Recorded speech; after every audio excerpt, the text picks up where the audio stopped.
Thank you guys for joining me here on the last segment of today's show, and I thought it'd be cool just to end it with some overreactions here from the divisional round. Just some overly illogical thoughts that have run through our minds from watching, the playoff round this past weekend and just seeing how accurate we are with some of these statements. And I don't think these are too outlandish to say, but there are definitely some overreactions that I think could spark some good conversation here. Just some thoughts for you guys to end this show. So, the first thing that ran through my mind this past weekend when I was watching the Chiefs was that they don't need Patrick Mahomes to play great in order for them to win a Super Bowl, win their third Super Bowl, right? To three-peat, in other words. They don't need Patrick Mahomes to play great. And I say that because all throughout this year, we haven't seen them to the level, with Tyreek Hill there, with Travis Kelce averaging, that streak of 1,000 yards each season, and Patrick Mahomes throwing for like 50 touchdowns or anything like that. We haven't seen that sort of level from them. He actually had the lowest passing yards of his career this year. He also had tied for the lowest touchdowns he's ever thrown in his career this year, the second lowest QBR of his career, and the lowest yards by a leading receiver happened this year as well, obviously, in relation to his passing yards, right? So he's had all of that happen this year, or I should say the Chiefs have had that happen this year, and still they won 15 games. Still, they were the number one seed, and still they're winning these games in just a different fashion than I guess we're accustomed to. But with all those other stats, going the other way, his completion percentage is the highest it's ever been this season, all while his number one receiver was injured in Rashee Rice, and they won most of their games with Rice injured, Hollywood Brown injured, Isaiah Pacheco injured. You'd think he'd need to have crazy numbers, right, with injuries like that to kind of compensate and do a lot more with maybe less on his team now, right? Kind of like Joe Burrow, right? When they needed these games where the defense wasn't playing very well, he overcompensated with it by playing out of his mind. But the Chiefs' defense is playing exceptional. They keep the ball better. They keep the ball better than anybody else in the NFL, and they just understand how to win these games. They'll do enough, and they'll do enough just to win these games, right? They've been in a lot of these games a lot of times already, and they understand that you don't necessarily need to put up like 30 points if it's not required to. Against some teams, against some matchups, like the Texans, they've already played before, like the Bills, they've already played before, like the Ravens, they've already played before. They understand what it's going to take to beat these kind of teams, right? They always do it, it feels like, and they just do what's required, right? It almost feels like they go back into their files, they look at, all right, what do we need to beat the Ravens? We're going to do this, this, and this, and they don't care if they win by like 2 points, 3 points. All they care about is just winning now, because at the end of the day, no one's going to remember if they beat one team by 1 point or if they blow out another team. It's all the same, and the biggest thing is just winning a Super Bowl, and I think they understand that now and have almost perfected it in a way that they don't need Patrick to play at an MVP sort of level to win these games. I think they've reached that sort of pinnacle of just team excellence in a way, and I don't think that's too crazy to say. So that's my first thought on the Chiefs, right? After what I saw this past weekend, like just the thought of the Chiefs almost makes other teams play worse for whatever reason. And I think they just benefit a lot off of that. So they don't really need to do too much, or Patrick doesn't, I should say. So that's my first thought. My second thought is regarding the Washington Commanders, and they could win a Super Bowl this year with Jaden Daniels. I'm fully convinced of it. You'd have to really convince me to not think that Jaden can go into Philadelphia and beat the Eagles. I think he's capable of it right now, but as we go along this week, maybe I change my mind when it comes to the picks. But for right now, I think from what I've seen from them and what he's been able to do and how much he's been able to improve them, I think they could win the Super Bowl this year.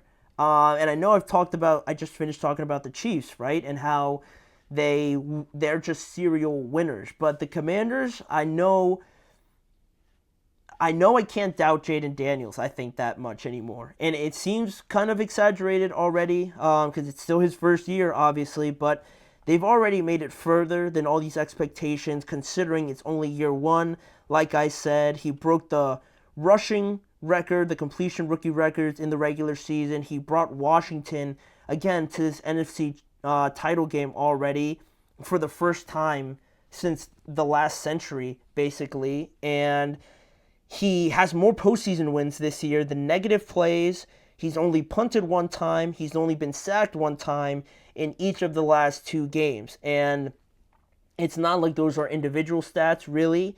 The punting and the sacks, that's a credit to their offensive line as well. And their overall offense, too, right? But I think he has played a huge role in that. It's not just solely him, but a lot of it is based off of his skill set and just how he operates in this offense. And, the roster around him is decent at best. And for him to carry them all the way to this point, again, exceeding expectations, why can't he beat the Eagles? He's already done it once. And I know Jalen Hurts didn't finish that game, but it's not like they just scathed on by. Jaden threw for 5 touchdowns. And it's not like that defense got injured that much either. I don't even think they got injured. And he threw 5 touchdowns on them, and it was still a close game. So it's going to be tough in Philadelphia and everything like that, right? I'm sure a lot of people won't pick them, but it's that thing you just keep stumbling on, right? I feel like Jaden has it, and I always feel foolish now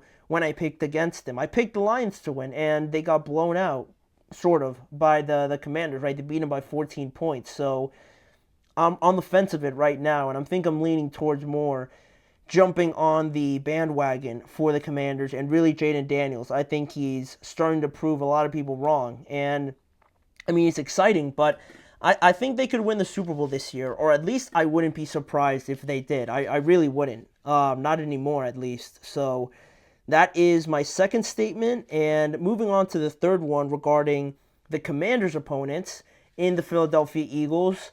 Jalen Hurts needs to outplay Jaden Daniels for them to get a win. And I think this is an overreaction, one that I won't agree with in comparison to the last two, because I'm very much on the side that Jalen is doing what is required of him right now in his job, in his profession, right?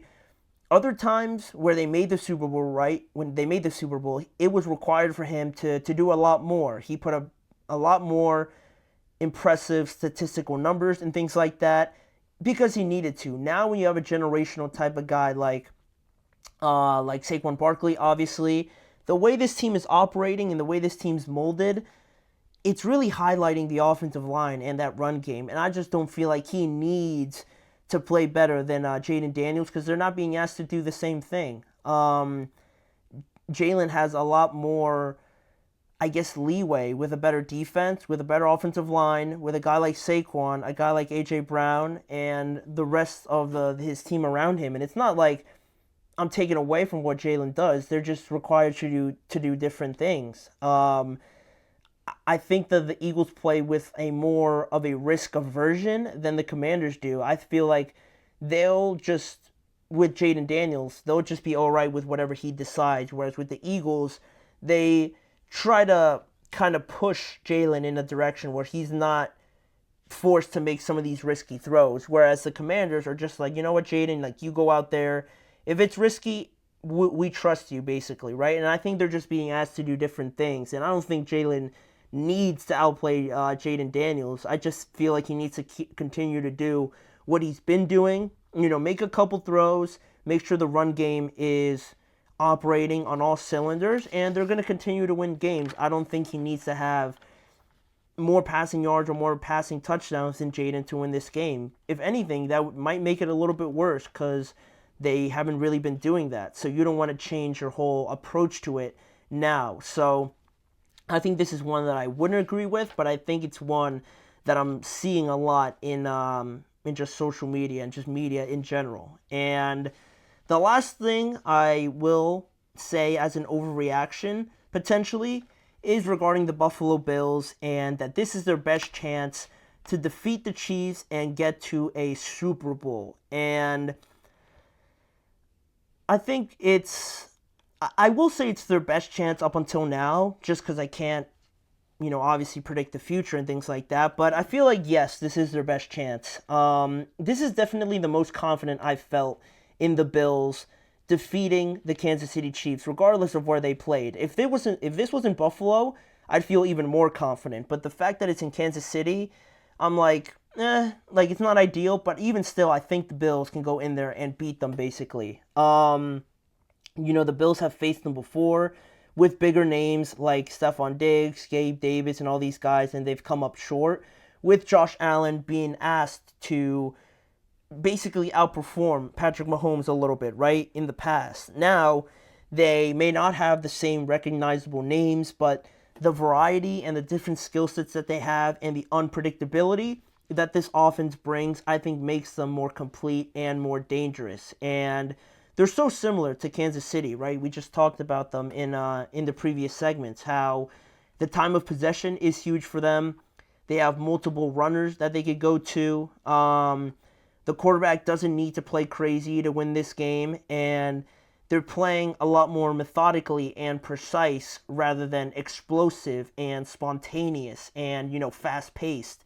Now they're much more experienced. Now they're more seasoned, if you will, right? They just know what they need to do, and they don't need to overdo it, basically. They have a good understanding of that now, and the lack of turnovers obviously has been huge for them. That adds to the time of possession and controlling the pace of the game. And that's why I think it's their best chance, because I don't see them getting in their own way anymore. And I feel like a lot of the times they just have the way and the outcome of the game in their own hands, basically. And I trust that now about them. Whereas before, if the game was in their hands or if the game was in in their defense's hands, I would think that it's a wrap. But now I feel like they've really turned a corner, and now they're playing the best I've probably ever seen them, just operating like a well-oiled machine, and clearly the closest thing to the Chiefs. That's why they're playing in the NFC Championship game. So it's going to add a lot to it with mirror images of these two teams playing against each other. But yeah, I mean, those are all the statements I had. Overreactions or not, I'll let you guys decide and let you guys opinionate on my thoughts on those statements. But that is going to conclude our show today. I want to thank you guys for joining me on today's episode. And just a reminder to please like, follow, and subscribe to the show, as well as following the network on all forms of social media. And if you want to see more of the Chip Shot Football podcast, check out the YouTube channels on GSMC Sports Network and the GSMC Podcast Network channel to see more coverage around the NFL, more breaking news, off-season news now that we're getting into that period, reactions to all these games, and just breaking everything down each and every weekday at 6:30 p.m. Eastern Time. With me, Manny Maradiaga, as your host, signing off right now, but I expect to see you guys all back here again with me tomorrow.